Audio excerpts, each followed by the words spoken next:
welcome back to my channel. My name is Udoye, and on this channel I talk about animal farming, pig and fish, especially.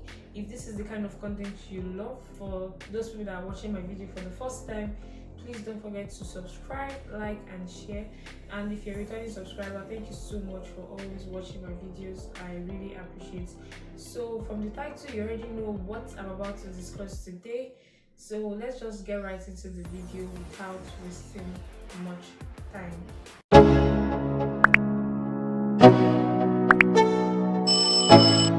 So in this video, I'll be talking about the common mistakes people make in pig farming. Okay, yes, pig farming is lucrative and all of that, but there are things you need to know and things you need to do and things you shouldn't do, just to make money from pig farming, so that you would not lose, or you would not make mistakes. Things to avoid in pig farming. Pig farming is lucrative, yes. If you want to succeed in this business, there are things you should watch out for.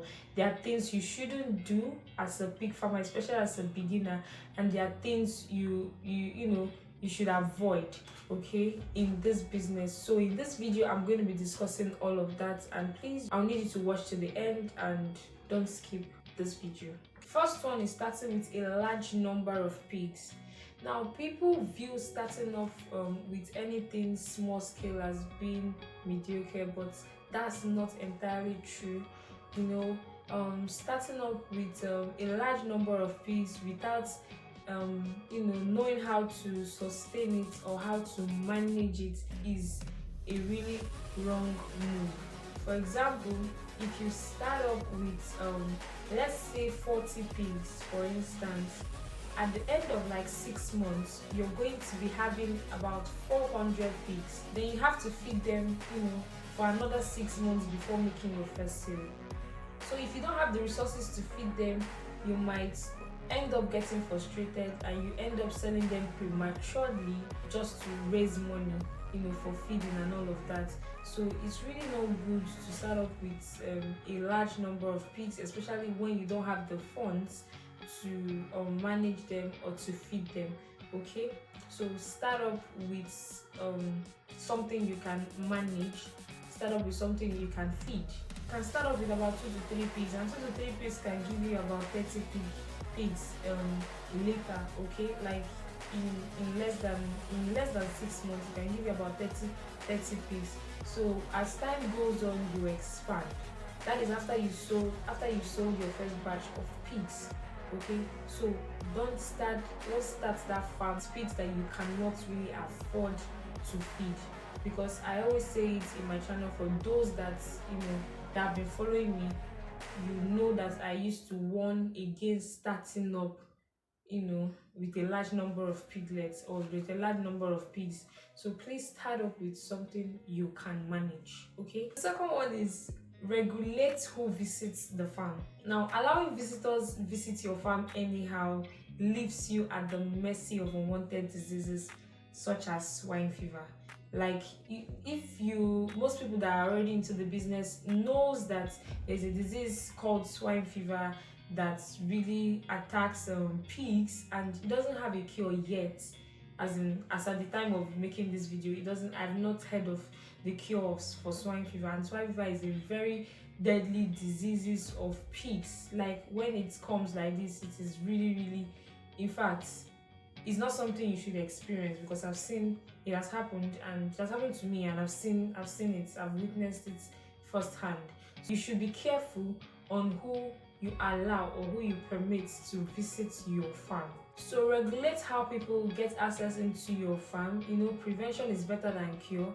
Like I say, if it's swine fever, you can't, it doesn't have a cure yet. So this one is, you just have to prevent it. Prevention is better than nothing, So regulate how people visit your farm, and if it's necessary that they need to visit your farm, you need to disinfect. Then you need to disinfect before they gain access into the farm. So for example, if you want to sell pigs and you need to bring the buyer to the farm, now what you just have to do is to sort out the pigs that you want to sell, sort it and put it in a different pen, different from where the rest are. When the buyer comes, you just take them straight to that place that you left those pigs for bargaining.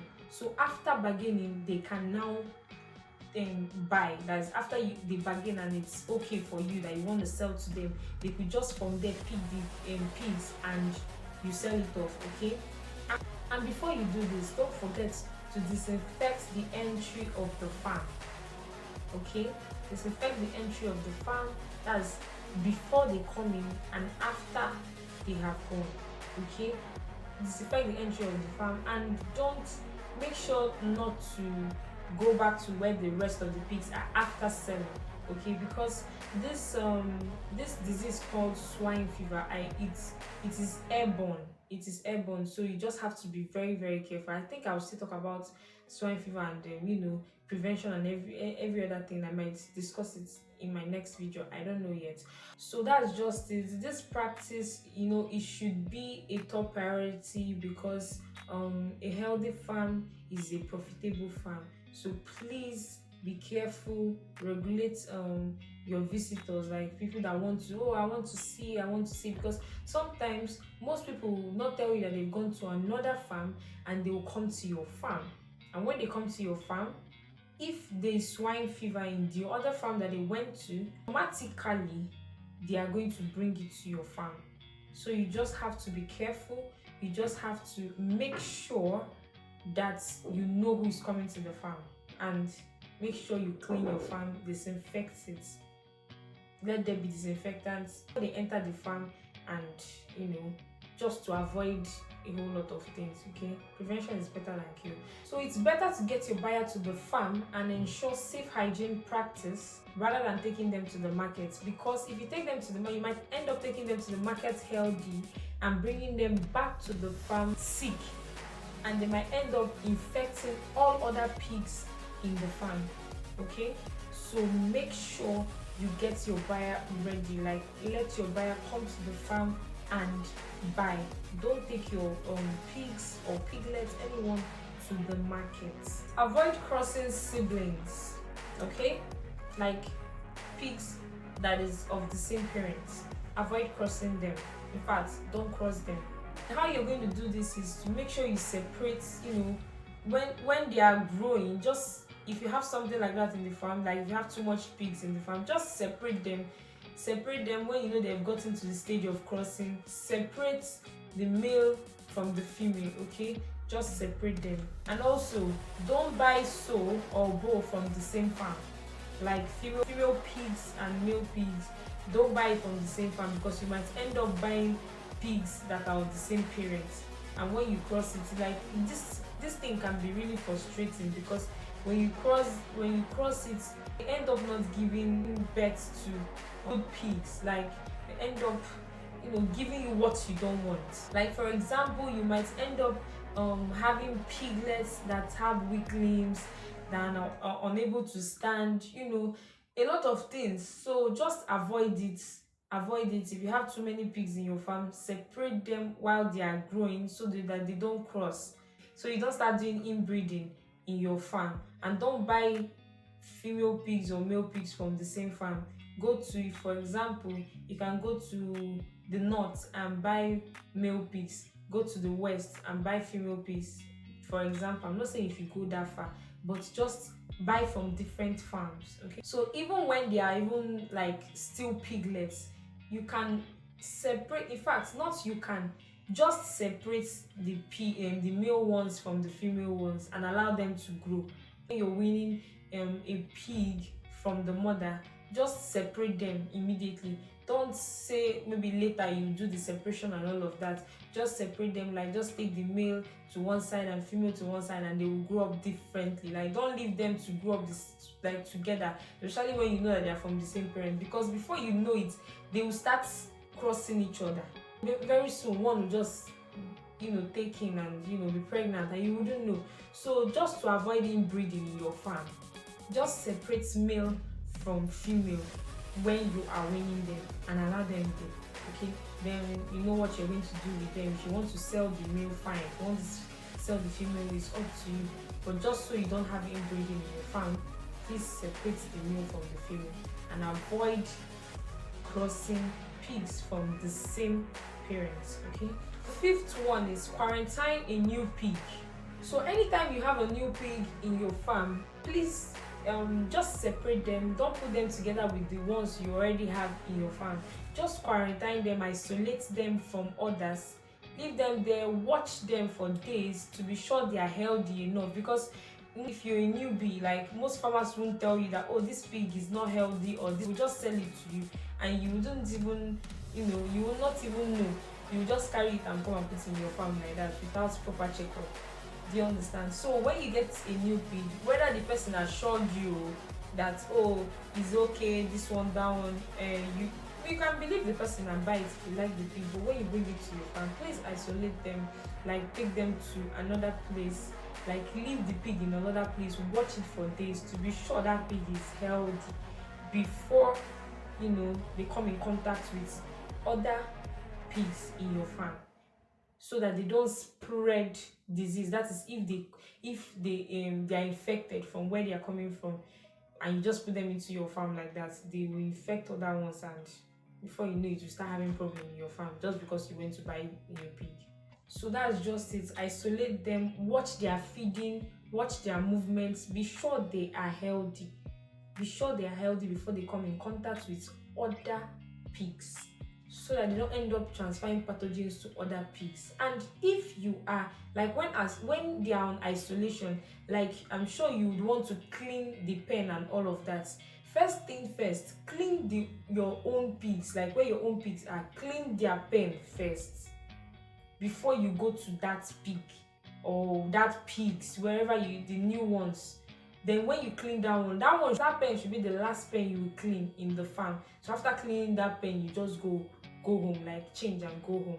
Do you understand it? So that you don't transfer anything, whatever pathogens that is in that pen, to the other pens or to the other piglets. Okay, so isolated room or isolated pen should be the last pen you're going to clean in the farm when cleaning. Even when feeding them, if you want to feed them, when you feed others first, then you go to that one, feed them, and you go home.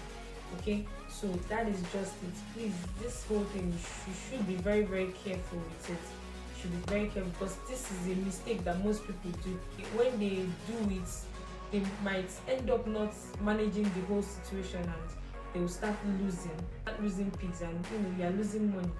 So you just have to be very, very careful. Okay, so the sixth point is, don't introduce a new pig into an already existing pen.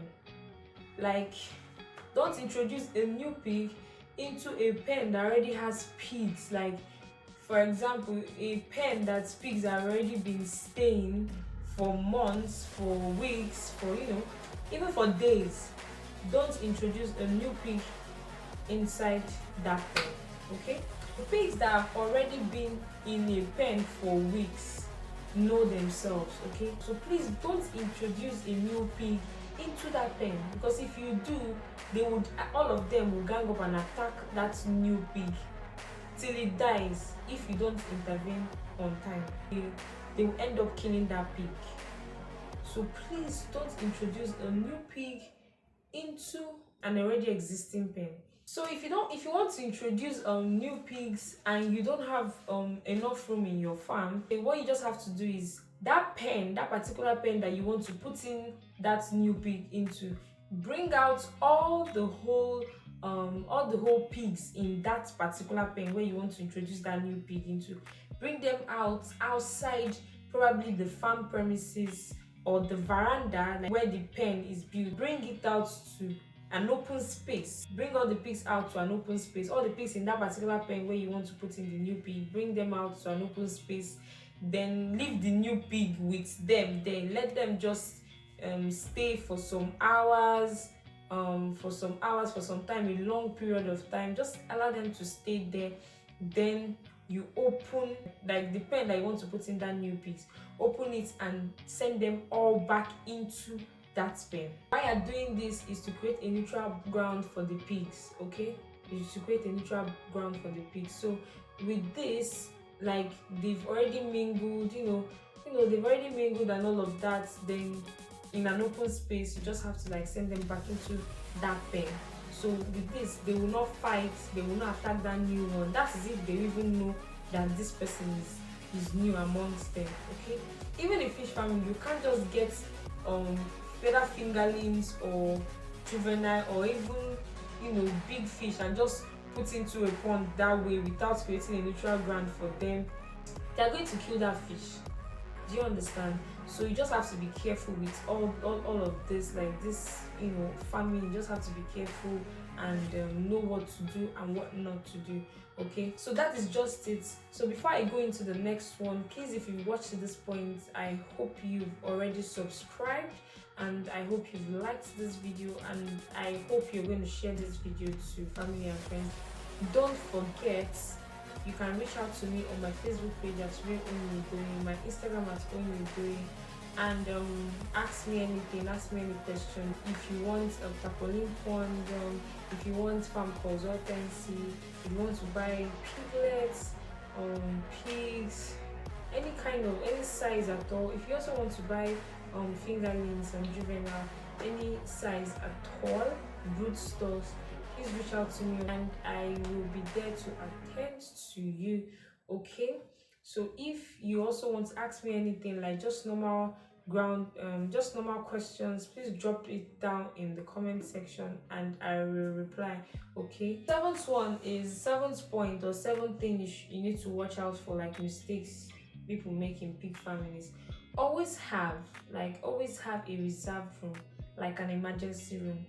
Okay, this is good. Once you suspect any form of infection in one particular pig, you just quickly separate that pig or that piglet, separate it from other pigs, put it in that reserve room where it can get treated so that it doesn't spread to other pigs. Okay, so it is good to have a reserve room. Ask yourself or look at your farm now. Do you have a reserve room? What if something is happening? How are you going to manage the situation? Or will you just leave the pig there and it will spread to other pigs? Do you have the heart to bear the loss? So please, having a reserve room is really, really important. Don't just fill your pens, okay? Make sure you have a reserve room where you can be able to attend to, any form of anything at all. If anything occurs or if anything comes up, just have a pen that you just kept aside where you can treat the pigs. Okay, so the 8th point is not researching properly on pig breeds. So this is an error you really need to avoid as a newbie or as any person going, as in fact even some farmers that have already started. Okay, please avoid this error. Make sure you research properly, pay attention to the kind of pig breed you want to buy or the kind of breed you want to buy. So this could lead to buying local pig breed. So in my channel, I've talked about the best pig breed for commercial pig farming. So please click and watch. So pigs have different features. So some can produce large litters, that's large piglets, while some cannot. Some have good motherly care, while some are not. Some have good meats, while some are not. So you just have to know the kind of breed you want to start your pig farm with. So knowing the pattern of pig farm you want to run will determine the kind of pig breed you want to buy. Some breeds grow faster within a short period of time than others. So you need to know the pattern of pig farming you want to run so that you can know the kind of breed you would start your pig farm with. So the last point to note is failure to provide enough space for the pigs. Many new pig farmers are rearing indoors at a very high stock density. This is not good. They call this factory farming. Before opting for this, you need the knowledge of floor space calculation to make it work. Pigs do not have sweat glands to keep them cool, and when the place gets really tight for them, they can get very hot and suffer a heat stroke. So you definitely want to provide them enough space, enough shade to give them comfort when the place gets hot. That is why I always advise that kind of building, that particular type of building for pig farming, okay, because it's really airy. Pigs don't have sweat glands, so they need somewhere that is airy and also clean water, good water. where they can be drinking enough water, to help cool down their system. Do you understand? So these are the few major points I know I've seen people make these mistakes. So please, if you're new or you want to go into this pig farming, or if you're already into this pig farming, like you want to go into pig farming, or you're already in pig farming, and that some of these mistakes I mentioned here, you made them, please try to correct them so that you don't lose your pigs, or a lot of things, because I know you spent a lot putting that farm together. So in order not to lose your pigs and lose money, please avoid all these things I have said here today. Avoid all these mistakes I have said in this video. Please avoid it. So I'm going to be ending this video here. Thank you for watching to this point. Please don't forget to like, subscribe, and share. And reach out to me on my Facebook page as Udoye, and on my Instagram as Udoye for your farm consultancy, buying Tarpaulin Ponds, anything farming pig and fish. And if you want me to do anything for you regarding your farm, or there's any question you need to ask me, I'm still into the business, please reach out to me on these channels, like on my social media accounts. And also I would like to see your comment. Drop your comments in the comment section. I would reply anything you really need to know. I hope this video was really helpful. Thank you so much for watching. I'll see you guys in my next video. Bye.